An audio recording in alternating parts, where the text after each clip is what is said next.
이제 이분법규도 규제 비규제는 저는 개인적으로 의미가 없을 수도 있다고 봅니다. 이때는 옥과 석이 같이 타버리는 거죠. 강은현 건국대 교수님과 함께 경매 투자 전략에 대해서 조금 더 깊이 알아보겠습니다. 과거에는 낙찰을 받아가지고 무피 투자라는 걸 하는 분들도 계셨어요. 그러니까 대출을 끼고 보증금으로 맞춰서 월세 받는 걸로 이자 다 내고 이런 거. 그러니까 이제 무피 투자 또는 뭐 갭 투자 이런 시장은 이런 투자 방법은 시장 가격이 우상향을 전제로 해서 유효한 명제이잖아요.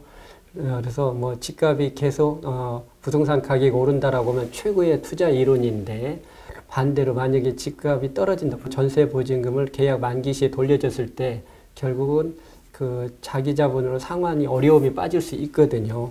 그래서 지금 같은 부동산 시장의 변동성이 있고 그 변동성이 그 우호적인 변동성보다는 우호적이지 않은 변동성 시장에서의 이런 무피라든가 갭 투자는 투자로서는 좀 더 신중을 기해야 되지 않을까 이런 생각을 합니다. 사실 이런 식의 투자 방식이 좀 지방에 조금 많았어요. 뭐 이제 부동산 분위기가 침체한다고 하면은 지방의 충격은 더 할 텐데 뭐 적게는 수십 채에서 수백 채를 운영하는 분들은 아마 감당이 어려울 거고요. 결국은 이제 거기에 이제 설상가상이 돼서 코로나 위기가 본격적으로 시장에 영향을 미친다라고 하면 이제 또 다른 이제 주거 생태계의 위협 요소가 되겠죠.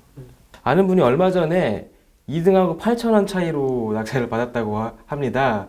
근데 그러면은 다들 가격 산정하는 방식이 비슷비슷하다는 말이 될 수도 있잖아요. 그러면 어떻게 좀 내가 이거를 입찰가를 써내야 낙찰을 받을 수 있는 좀 확률이 높을까요? 그 종목에 따라서는 약간의 팁은 있을 것 같습니다.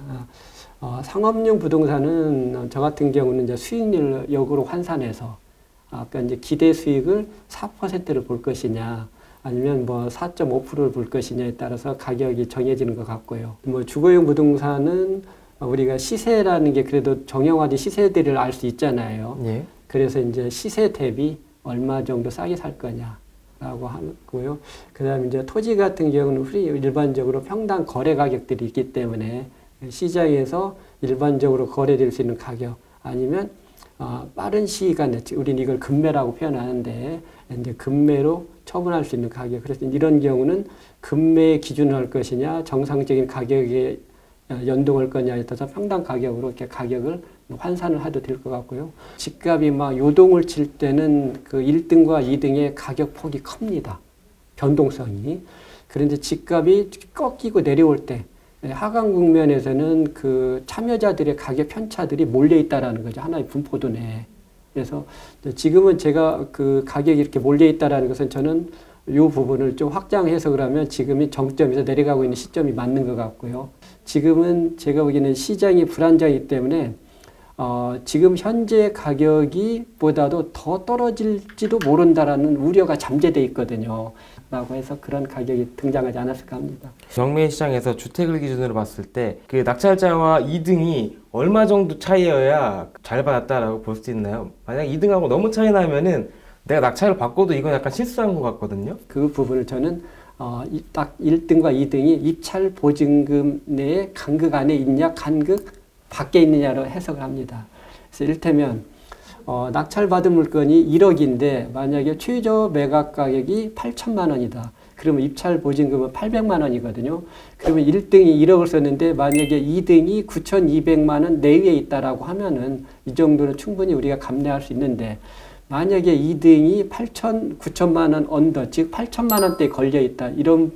이런 경우에는 좀 1등 낙찰가, 즉 1억을 쓰신 분은 진지하게 고민을 해야 되지 않냐 생각합니다. 낙찰을 받아도 걱정이 돈입니다. 경락잔금 대출을 이용하면 대출이 많이 나온다 라고 했는데 이것도 잠겼어요. 최근에 이제 경매 활용하시는 분들 같은 경우에 대출을 그러면 어떻게 좀 이용을 하시나요? 제도적으로 이제 현 정부 들어서는 과거의 정부와 달리 이제 아마 이 부분이 현 정부와 전 정부의 시장의 경매 시장의 간접 관계의 차이점인데요. 사실 전 정부에서는 경락잔금에 대하여서는 개입하지 않았습니다. 그런데 이제 현 정부에서는 경매 시장도 일반 대출과 동일한 잣대를 가지고 개입을 하다 보니까 경매의 그 좋은 축 중에 하나인 레버리지가 사실 원천적으로 봉쇄한 거거든요. 그래서 지금은 이런 대출에 대한 규제에 대한 반작용으로 다시 그 공동투자라든가 아니면 이제 법인을 통한 간접 투자가 이제 이런 게 다시 시장에서 또 그 최근에 낙찰자들의 면면을 보면 자연인보다는 법인들이 다시 한때 좀 약간 주춤했다가 다시 코로나 이후에 다시 수도권 지역에서 법인 낙찰자들이 급증을 하고 있습니다. 결국 주택하고 똑같이 이게 흘러가네요. 우리가 그냥 매수시장도 뭐 법인 설립해서 이제 뭐 그거 통해 가지고 우회적으로 받는 게 있잖아요. 네, 그런 것 같습니다. 개인으로 대출을 잘 받으시는 분들도 계신가요? 원래 낙찰 받으면은 다 이제 법정에서 박수 치면서 와서 명함 주고 가시잖아요. 사실 지금 현재 우리 경매 시장의 대출의 주력 그 창구는 제1금융권보다는 제2금융권들이거든요. 그래서 뭐 제1금융권은 거의 대출이 어렵고요. 지금 시중은행 같은 경우에는 주담대가 지금 4월 초 기준으로 최저가 거의 한 2% 중반대에 나오는 것 같더라고요. 근데 지금 이금융에서 경락잔금을 만약에 이용을 한다면은 우리가 대략적인 금리 수준은 3%를 넘지 않아야 될 텐데 그러면 여기가 그렇게 나온다고 하면 3% 내외라고 봐야 될 거 아니에요. 3% 좀 넘어가거나. 1금융하고 한 0.5% 그래, 그렇게 큰 차이 안 나. 근데 이제 금리보다는 더 큰 게 뭐냐면 대출 한도에서 우리가 1위로 가는 거지. 금리 때문에 움직이는 게 아니라 금리는 감되고 이제 경매 투자자는 이런 거예요. 프라임 레이트로 40% 대출 받을래, 5% 더, 0.5% 더 내고 80% 받을래. 그럼 80% 받는다고. 대출의 규제를 피하기 위해서는 대출의 제한 없이 타인 자본을 극대화할 수 있려면 외곽이라든가 지방으로 내려가면 되는데 문제는 여기는 매입하는 건 내 마음인데 처분하는 건 제 마음이 아니라는 거죠. 이제 이런 뭡니까 일장일단은 감내를 해야 되기 때문에. 요즘 같은 시기일수록 그러면 절대 건드리지 말아야 할 경매 물건은 좀 어떤 게 있을까요? 저는 이게 지금 현재 이 상황이 장마로 볼 것이냐, 소나기로 볼 거냐의 차이라고 봅니다. 여튼 저는 개인적으로 소나기보다는 장마일 가능성이 좀 농후하다라고 보고, 그리고 이제 이럴 때일수록 우리가 투자 수익의 극대화에 염두둘 것인지, 그 참여자가 아니면은 그 환금성을 목적으로 둘 것인데 그런 그 투자는 달라져야 된다. 그래서 정말 이 장마처럼 길게 보고 갈 것이냐라면 장기 투자처를 염두에 두시 좋고요. 아니면 이럴 때일수록 그 빠른 시일 내에 그 환가를 해야 된다라고 하면은 그러면 이제 종목이 확연히 구분이 될 것 같습니다. 그때 짧은 시간에 염두에 둔다면 이론의 여지 없이 주거용 부동산에 관심을 가져야 되고요. 만약 이제 멀리 본다라고 하면 뭐 이제 토지 같은 걸 해야 되긴 하는데 그렇다고 하더라도 지금 현재에서 유념해야 될 부분은 이제 숙박시설이라든가 덩치가 큰 공장이라든가 그 다음에 아까 우리가 했던 구분상가 그 다음에 또 하나는 이제 특수물건 등 이런 물건들은 좀 조심을 해야 되지 않을까 합니다. 뭐 아파트 같은 경우에는 그러면 어떤 경매시장에서는 다른 유형들과 달리 좀 약간 단타성이 있다고 보는 건가요? 그렇죠.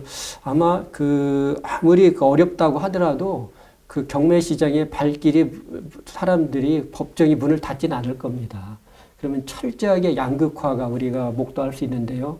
경매 시장에도 주거용과 비주거용에서는 철저한 편가름 현상들이 오히려 그 위기의 침체 골이 깊으면 깊어질수록 주거용의 선호도는 더더욱 이쪽으로 쏠림 현상은 가속화될 겁니다. 환금성이 염두에 둬야 되기 때문에.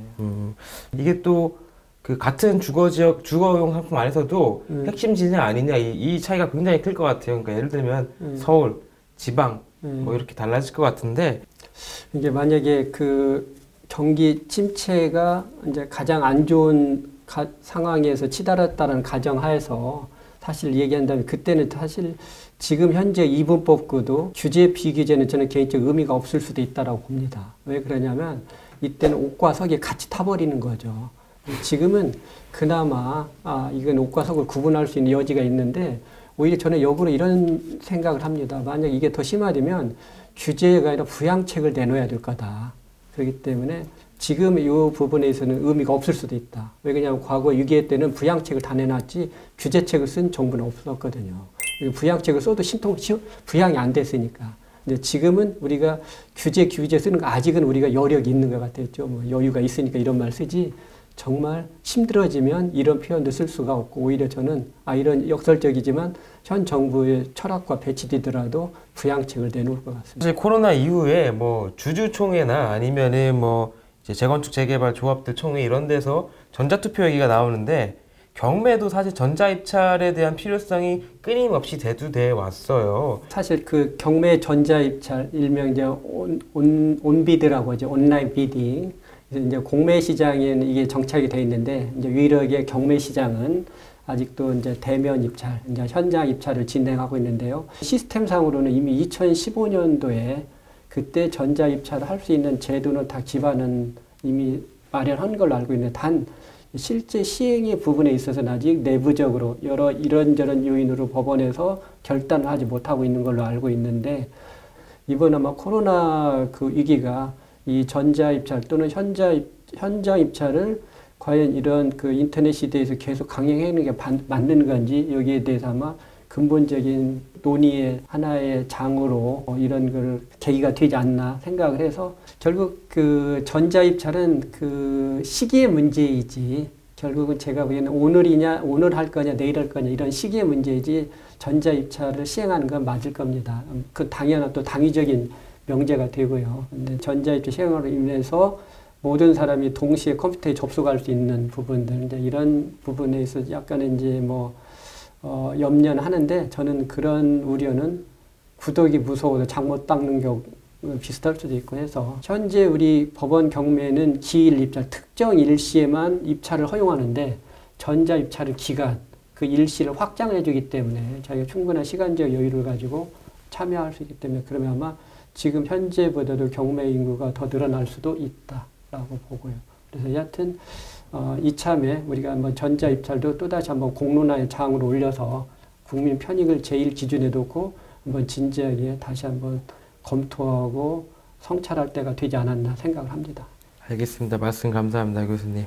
이번 시간엔 강은현 교수님과 경매 투자 전략에 대해서 조금 더 깊게 알아봤습니다. 감사합니다.